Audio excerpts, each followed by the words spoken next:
Hello friends, live on earth channel में आपका स्वागत है।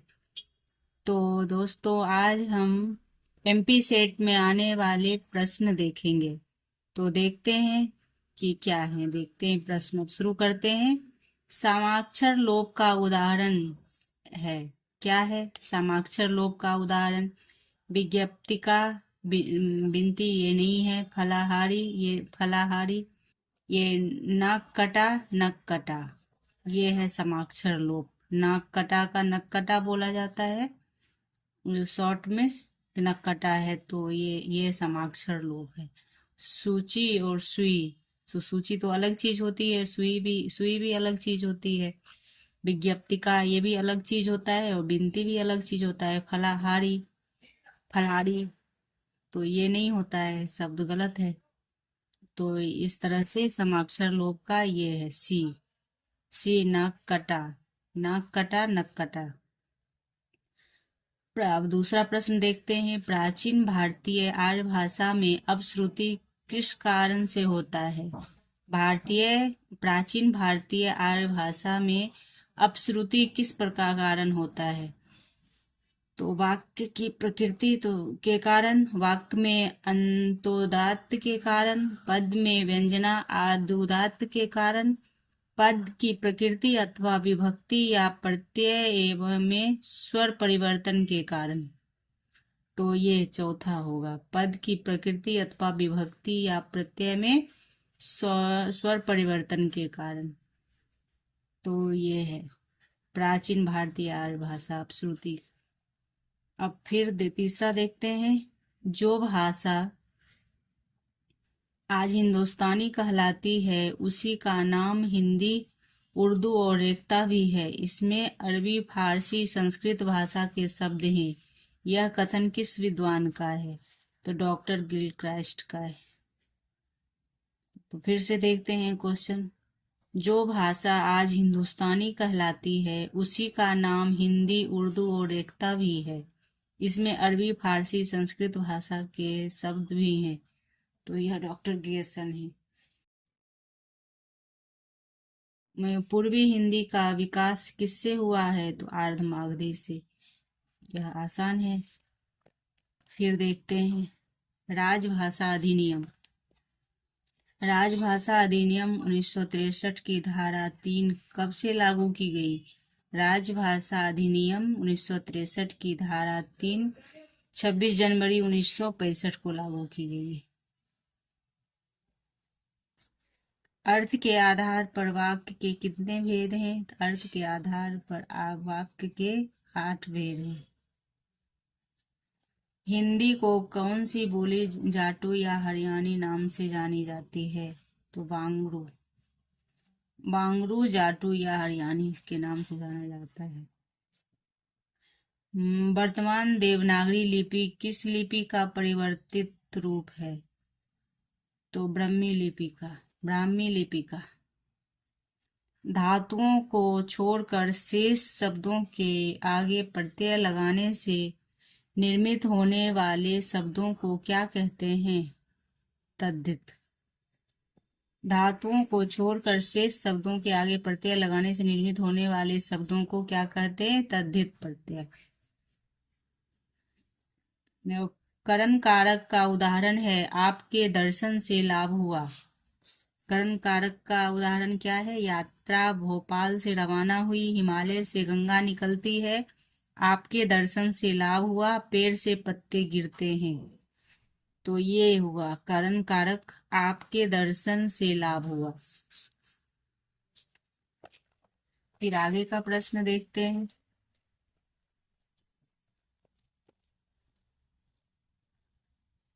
राहुल सांकृत्यायन ने सिद्धों की संख्या कितनी मानी है? 84। विद्यापति के संदर्भ में निम्नलिखित कथनों का अवलोकन कीजिए। तो विद्यापति का क्या है, अवलोकन करना है, और ये मिला इसमें करना है, ऑप्शन में चूज करना है। तो विद्यापति ने संस्कृत भाषा में कोई ग्रंथ नहीं लिखा। विद्यापति दरबारी कवि नहीं थे, तो ये गलत है। नहीं नहीं, दोनों गलत है। विद्यापति मिथिला निवासी थे, ये सही है। विद्यापति ने कीर्तिलता और कीर्तिपताका की रचना अभट्ट में की थी। ये दोनों सही है, तो इसलिए ग और घ दोनों सही होगा, ग और घ। फिर आगे का प्रश्न देखते हैं। देश में मुसलमानों का राज प्रतिष्ठित हो जाने पर हिंदू जनता ने के हृदय में गौरव, गर्व और उत्साह के लिए अवकाश न रह गया। अपने पौरुष से हताश जाति के लिए भगवान की शक्ति के करुणा की ओर ध्यान ले जाने के अतिरिक्त दूसरा मार्ग क्या था? भक्ति काल के प्रादुर्भाव के बारे में यह कथन किसका है? रामचंद्र शुक्ल जी का यह कथन है कि देश में मुसलमानों का राज प्रतिष्ठित हो जाने पर हिंदू जनता के हृदय में गौरव, गर्व, उत्साह के लिए यह अवकाश न रहकर अपने पौरुष से हताश जाति के लिए भगवान की शक्ति और करुणा की ओर ध्यान ले जाने के अतिरिक्त दूसरा मार्ग था ही क्या? मार्ग ही क्या था? तो ये रामचंद्र शुक्ल का कथन है। फिर देखते हैं, मध्यकालीन वैष्णवाचार्यों और उनके दार्शनिक विचारों की दृष्टि से कौन सा विकल्प असंगत है? तो देखते हैं वैष्णव आचार्यों के। निम्बकाचार्य द्वैताद्वैतवाद है, वल्लभाचार्य शुद्धाद्वैतवाद है, रामानुजाचार्य विशिष्टाद्वैतवाद है। तीनों सही है। माधवाचार्य और अद्वैतावाद ये गलत है। तो असंगत कथन है, तो इसलिए ये 4 नंबर डी। फिर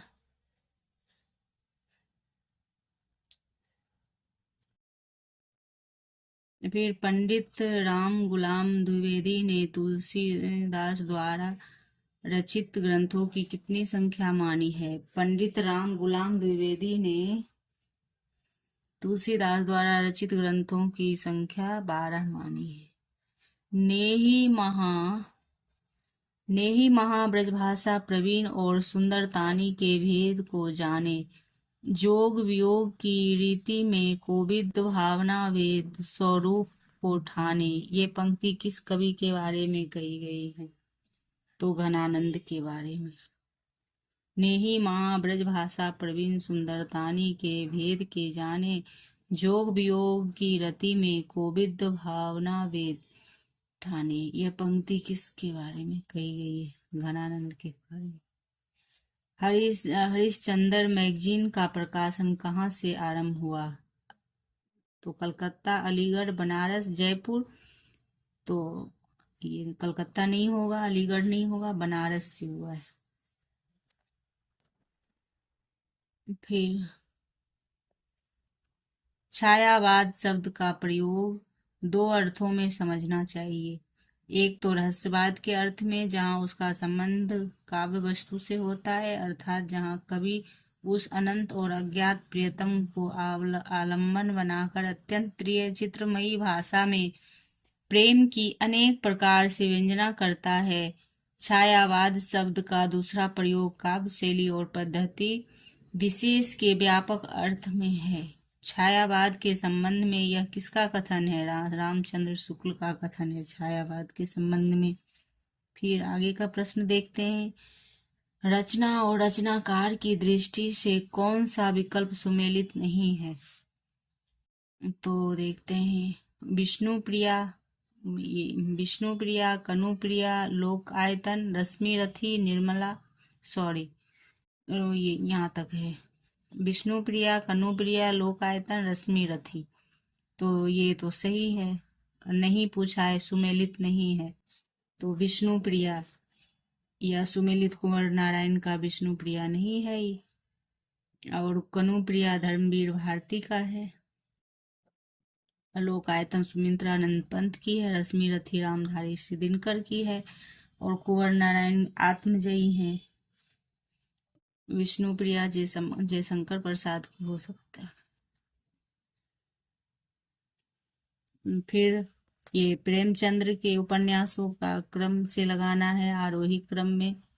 तो होगा, पहले होगा प्रेमाश्रय, फिर निर्मला, फिर गबन, गोदान। प्रेमाश्रय निर्मला गगन गोदाम।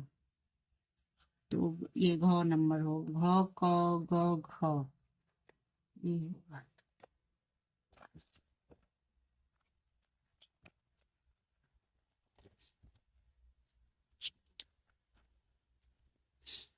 आचार्य मम्मट ने काव्य में कितने प्रयोजन निर्दिष्ट किए हैं? तो आज आचार्य मम्मट ने 6 प्रयोजन निर्दिष्ट किए हैं। रस सिद्धांत के भरत परवर्ती आचार्यों में किसका नाम काल कर्मानुसार आता है? तो रस सिद्धांत के प्रवर्ती भरत परवर्ती आचार्यों में किसका है? तो ये पहला है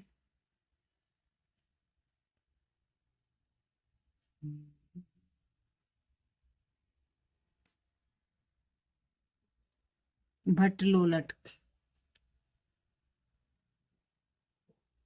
भट्टलोलट के प्रश्न के अनुसार तो ये होंगे। फिर इनके बारे में कुछ जानकारियां हैं, सो देखिए। भट्टलोलट उत्पत्तिवाद है, अभिनव गुप्त अभिव्यक्तिवाद है, भट्टनायक हैं अवमुक्तिवाद, और अनुमतिवाद है शंकुक अनुमतिवाद। ये भी परीक्षा उपयोगी है, ये भी जानकारी होना चाहिए, कभी भी वाद मिलान में आ जाता है।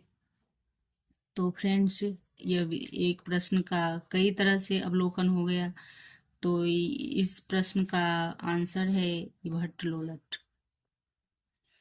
रस सिद्धांत के भरत परवर्ती आचार्य। भरत परवर्ती आचार्यों में किसका नाम काल कर्मानुसार सर्वप्रथम आता है? तो भट्टलोलट का। और इनका क्रम इस प्रकार है। भारतीय रस सिद्धांत की तुलना में डॉक्टर रिचर्ड्स का भाव प्रेरण सिद्धांत अधिक स्पष्ट, व्यावहारिक और मनोविज्ञान सम्मत है। भारतीय रस सिद्धांत की तुलना में डॉक्टर रिचर्ड्स का भाव प्रेरण सिद्धांत अधिक स्पष्ट, व्यावहारिक एवं मनोविज्ञान सम्मत है। यह कथन किसका है? नगेंद्र का, डॉक्टर नगेंद्र का।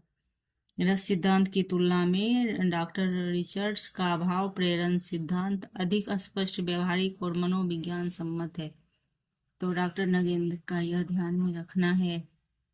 तो इसमें कुछ पॉइंट्स जोड़कर डॉक्टर नगेंद्र को ध्यान में रखना है कि कौन सा तथ्य कब आएगा, तब डॉक्टर नगेंद्र होंगे।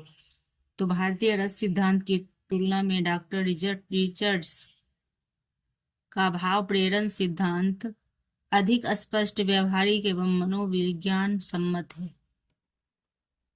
डॉक्टर नगेंद्र।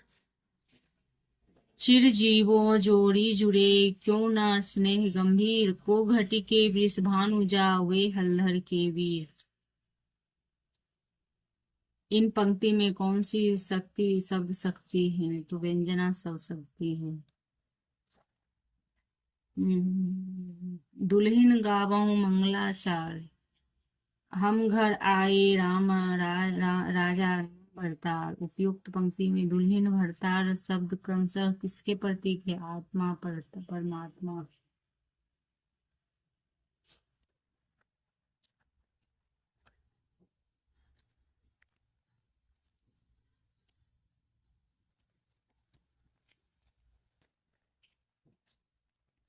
काव्य की पूर्ण अनुभूति के लिए कल्पना का व्यापार कवि और श्रोता दोनों के लिए अनिवार्य है।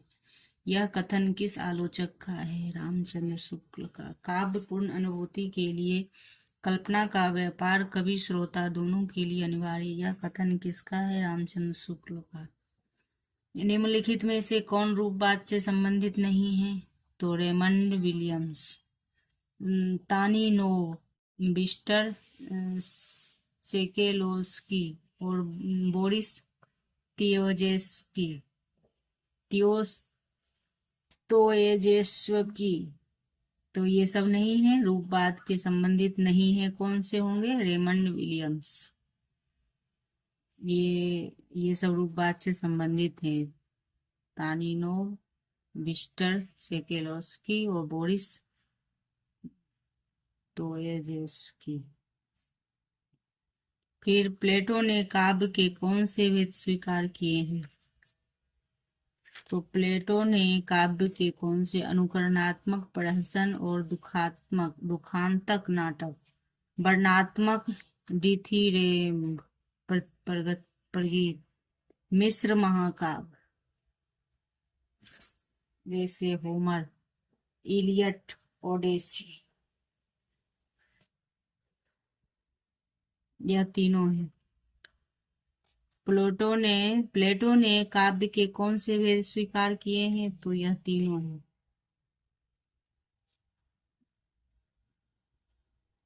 मेरे विद्यापीठ के दो भाग हैं, एक है शरीर और दूसरा मस्तिष्क। मेरे विद्यापीठ के दो भाग हैं, एक है शरीर और दूसरा मस्तिष्क। उन सभी छात्र शरीर हैं और अरस्तु मस्तिष्क। यह कथन किस पाश्चात्य दार्शनिक है? तो प्लेटो प्लेटो है। मेरे विद्यापीठ के दो भाग हैं, एक शरीर है और दूसरा मस्तिष्क। अन्य सभी छात्र शरीर और अरस्तु मस्तिष्क हैं। तो देखिए, ये अरस्तु प्लेटो से संबंधित इनके शिष्य और गुरु का संबंध था। तो जहाँ भी अरस्तु और प्लेटो आ जाए तो समझिए ये दोनों समान है। तो यदि अरस्तु आए तो प्लेटो, प्लेटो आए तो अरस्तु, यही होगा। तो नैतिकवाद निर्वैयक्तिकता के संदर्भ में टीएस इलियट किसके विचारों से प्रभावित थे? क्रिस्टोफर कॉर्डवेल।